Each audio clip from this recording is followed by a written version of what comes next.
Hi, Lauren Fritsch here, and we're chatting today from Greece, the island of Paros. And my husband Justin and I have been on a 7-day yoga retreat. Today is the last day, and you can probably tell that my energy is very different from some of the other videos you may have seen. I attribute that to doing yoga for the first time really consistently in 4 years, and it feels amazing. It feels really good, and it reminded me that my body really likes yoga. For those of you who don't know me, this video is just a little chit chat, nothing to share so much for teaching purposes. Just a little chit chat. And I used to teach yoga. I taught yoga for about 8 years, and I'm going to tell you about my first yoga class that I taught and how I got into the world of teaching. So it was 2004. Yeah, so 2004.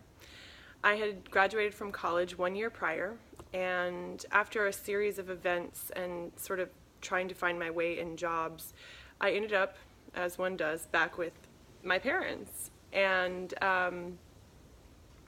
I had a couple things in mind. One was that I wanted to make money. Two was that I didn't want to have this sort of 9-to-5 routine. Three was that I had an eye towards applying to go to fashion design school. And so I needed time to work on my portfolio and my applications for those. And so I started picking up a lot of coaching and teaching. So I was teaching boot camps, like aerobic boot camps and spinning classes, and I was coaching at the University of North Carolina rowing team, and I was training with an Olympic soccer player, and so I was doing all these like very athletic things. And I also, over that summer, got my Pilates certification. So I was teaching Pilates at a couple different gyms in the area. And this again was 2004, so this is before the whole like boutique fitness craze that is now so prevalent all around the country, but especially in New York City, where we live. So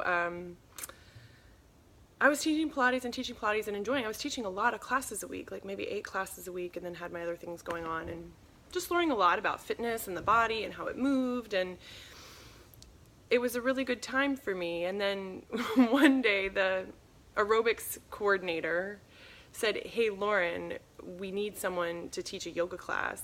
Can you teach a yoga class? People love your Pilates class," and Pilates and yoga, they're similar, right? And I was like, sure, yeah, I can teach the yoga class. Bear in mind that I had never actually been to a yoga class. Seriously, like I'd never been to a yoga class. And my experience of yoga thus far in my life had been this Rodney Yee VHS tape that was kind of like a wake-up practice, and then sort of like a midday practice for a little bit more energy and liveliness, and then a go-to-sleep practice. And in high school, in the 90s, I had put that VHS tape into the VCR in the, the rec room, because I went to boarding school and we only had, one rec room with like a VCR. And I would actually do those flows like in my pink spandex and then like blue leotard. I am not kidding. So Rodney and I in my pink and blue leotard spandex would like get down with some like very simple yoga. So that's the most yoga experience I had. And so I'm like, yeah, I can teach that class.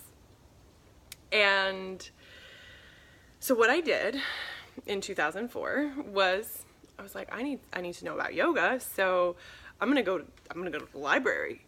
So I check out a book about yoga. I actually don't even know that I checked it out. I think I sat at the library and wrote down on my notebook paper the flow that I saw in this book, and it had pictures, thank God.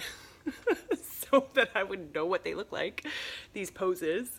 And I wrote down the flow, and I was like, okay, I can do this. So then I went to the class a little bit early, the gym studio, and I took myself through the flow a couple times, just physically, so I would be familiar. And then I was like, let's go, yoga class.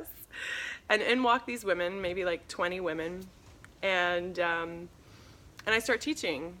And I had my little notebook paper, and one woman who had been practicing yoga for like 20 years was super pissed. I'm laughing now. She was really upset, and I'm pretty sure that she left and never came back. And then the rest of this class just like hung in there with me, right? And I will say that, you know, I had experience teaching people how to use their bodies in a certain way. And so some of yoga is the asana, and like put your body here and feel this muscle there, and da da da. So that was the part that came easily to me, but it was all so new that I, of course, was a complete newbie. And, you know, I don't even know what it looked like for me at that time to deepen my practice, other than I know that I kept studying, I know that I kept practicing, I know that I kept seeking out, this time on the internet, new things, new flows, new sequences, new poses to teach. And those students who stuck with me through that, it wasn't quite a year, it was probably like 6-ish months before I moved back to New York City. They were so wonderful at my last class, and so grateful for being there for their journey, and also I was grateful for their witnessing my journey and for what they taught me about grace and letting go of expectations and beginner's mind. And that was the start of my yoga teaching career in 2004. I find it so astonishing that I had the balls to go put my hand up and then teach a yoga class, having never attended one. And I'm also very, very, very grateful that I had such willing participants to go with me on that journey of discovery and exploration as we went deeper and deeper into what is yoga over that time period. Looking back on it now, I realize what a gift it was to discover something that now, 13 years later, I'm coming back to again with a beginner's mind, because I've been off. Like, I haven't done really that much yoga in 4 years. So it feels so fresh, so new, so alive, so from the beginner's mindset. And yet, my body has also inhabited the yoga in a way that feels like coming home, that feels so comfortable, so welcoming. And again, I'm so grateful. I'm also reminded that the body doesn't forget. So no matter how long I think you go without doing something like that physical practice, our bodies just come right back into it. And I have so much of the flexibility and strength that I thought I might have lost.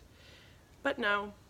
It's right there if I'm willing to access it with breath and presence and time. And it's also just a little reminder that it's healthy to go away and come back together. It's healthy to have space and then reconnect. I probably won't go 4 years without yoga again, I hope, in my life. But I'm also very grateful for the journey of motherhood that brought me to this place. And I'm also grateful for the desire then that builds to come back to something. Because sometimes when you keep doing it and keep doing it, it's just like a rote exercise. You don't retain any longer that desire to keep learning, to keep exploring, to keep digging. When I was first starting out, I remember sitting in that gym studio thinking, oh my gosh, I wonder what my practice is going to look like in 10 years. Thinking more about the yoga tricks, right? Like, how flexible will I be? What poses will I be able to pull off? And I laugh now at that because I'm past that point now. And as we say a lot in coaching, there's no there. Like, I got there to 10 years, but I haven't gotten there yet in my practice. I haven't gotten there yet in my study. I haven't gotten there yet in my understanding, my capacity, my blossoming, my unfolding. We just keep going. We keep opening up. We keep deepening our roots. We keep opening up our crowns to the strength that is available, the sustenance that's available through this practice, to the connection that is our birthright. I'm very grateful to that aerobics coordinator in Durham, North Carolina in 2004 for asking me if I wanted to teach yoga. Namaste to you, wherever you may be. Oh, and a big namaste to that lady from New Jersey who got up walking out, rolling her eyes, and to my lovely, lovely students who helped me, probably more than I helped them, on that journey. Peace.